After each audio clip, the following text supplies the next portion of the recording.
Aujourd'hui, j'aimerais partager avec vous comment le Seigneur m'a sauvée à l'âge de 15 ans. Je m'appelle Elissa et je suis née en France en 1990. Quelques années plus tard, j'ai déménagé en Guadeloupe. Mes parents ne sont pas chrétiens et donc je n'ai pas grandi avec la connaissance de Dieu ou de la Bible. Mais je rends grâce à Dieu pour ma grand-mère qui a beaucoup prié pour mon salut et qui a aussi partagé sa foi avec moi. Mais malheureusement, je ne la voyais qu'une fois par an et je n'accordais pas beaucoup d'importance à ce qu'elle me disait.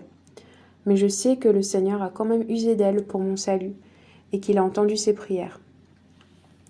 À l'âge de 13 ans, mes parents ont divorcé et à partir de ce moment-là, il y a eu nettement plus de rébellion et de péché dans ma vie.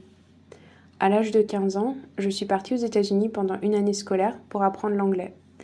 Et dans mon cours d'espagnol, il y avait 2 chrétiennes. Au fil des mois, on est devenus assez proches et elles sont devenues de très bonnes amies. Au début, elles ne m'ont pas dit qu'elles étaient chrétiennes et je pense que c'était une bonne chose parce que j'avais tendance à m'éloigner des personnes qui se disaient religieuses et qui croyaient en Dieu. Dans mon esprit, je me disais que ceux qui croient en Dieu sont faibles et qu'ils ont besoin d'une sorte de béquille pour pouvoir vivre leur vie. Il y avait beaucoup d'orgueil dans mon cœur. Et quelques mois avant de retourner en Guadeloupe, ces 2 amies m'ont invitée dans leur église. Et je trouvais toujours des excuses pour ne pas les accompagner. Et puis un jour, je me suis dit, allez, j'y vais, comme ça, elles vont me laisser tranquille. Donc au final, je les ai accompagnées. Et je me rappelle que la plupart du temps, quand j'étais dans l'église, je critiquais les autres autour de moi. Et pendant les chants, c'est comme si mon cœur était dur comme une pierre. Le pasteur a expliqué l'évangile et puis il a dit, il y a beaucoup de personnes ici qui ont besoin de Jésus-Christ. Et je répondais au pasteur dans ma tête, oui, toi tu as besoin de Jésus-Christ, mais pas moi. Et à ce moment-là, je me rappelle juste m'être agenouillée et pleurer en demandant à Dieu de me pardonner. Et maintenant je sais que ce qui s'est passé, c'est qu'à ce moment-là, Dieu m'a ouvert les yeux alors que j'étais remplie d'orgueil. Par sa grâce, à cet instant, le Saint-Esprit m'a montré que j'avais besoin d'être sauvée de mes péchés.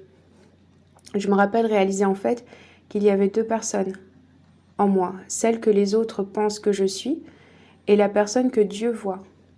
Les autres ne voyaient pas qui j'étais vraiment, mais Dieu, lui, pouvait voir mon cœur et ma vie qui était remplie de péchés. Et à cet instant, c'est comme si la vie des autres ne m'importait plus. Et je me suis rendu compte que oui, j'ai péché, et oui, j'ai besoin de Jésus-Christ et du pardon de Dieu. Depuis ce jour, Dieu a changé mon cœur de pierre en cœur de chair. Et comme dit Paul Washer, ma relation au péché a changé. Avant ma conversion, le péché ne me dérangeait pas, mais après j'avais envie de plaire à Dieu. Et donc je ne voulais plus vivre dans le péché. Ça ne veut pas dire que le chrétien ne pêche plus jamais, mais à partir de la conversion, il y a une marche dans la sanctification qui commence et qui est progressive.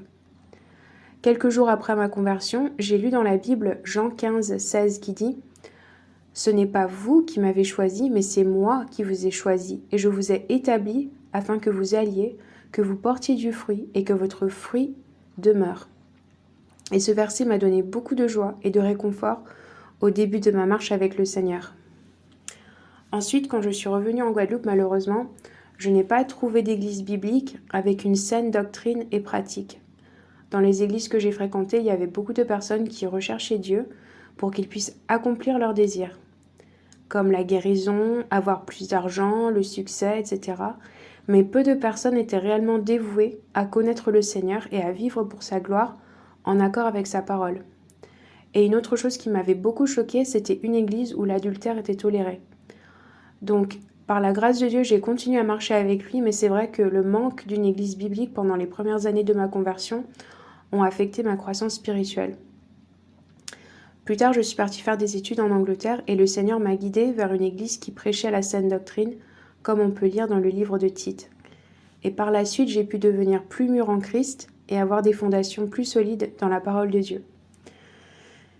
Et puis le Seigneur a mis dans mon cœur de partager l'Évangile avec d'autres personnes. Et après mes études, j'ai pu consacrer quelques années de mon célibat à servir le Seigneur en Haïti, en Inde et au Mozambique. Et aujourd'hui, j'habite en Pologne avec mon mari qui est pasteur et nos 3 enfants. Je suis vraiment reconnaissante au Seigneur de m'avoir ouvert les yeux et de m'avoir sauvée du péché. Et si jamais quelqu'un écoute ce témoignage et n'est pas sauvé, je voudrais partager avec vous l'Évangile. La Bible dit que, à cause du péché d'Adam dans le jardin, une bonne relation avec Dieu a été brisée. Nous sommes tous nés pécheurs.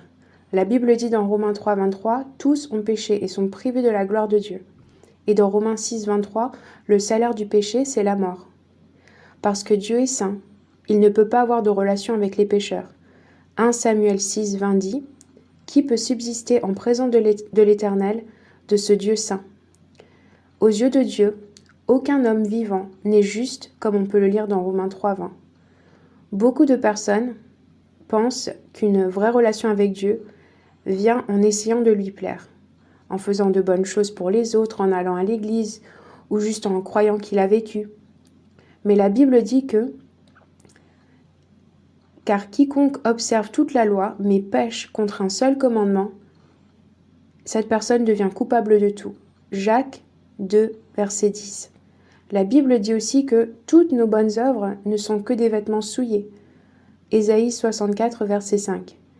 Personne ne peut être suffisamment bon pour plaire à Dieu. Son standard, c'est la perfection.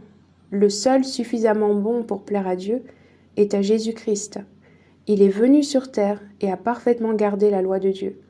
Ensuite, comme un substitut parfait, il est mort sur la croix pour payer le prix que les pécheurs devaient à Dieu pour leurs péchés. 1 Pierre, chapitre 3, verset 18.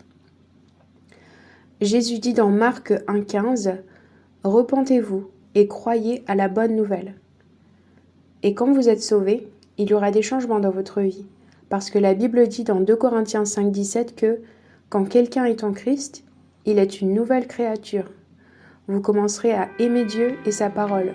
Vous aimerez les autres chrétiens. Vous aurez un cœur et un désir de communion avec lui dans la prière. Vous commencerez à haïr le péché et à désirer lui plaire, comme on peut lire dans 1 Jean chapitre 2, versets 3 et 4.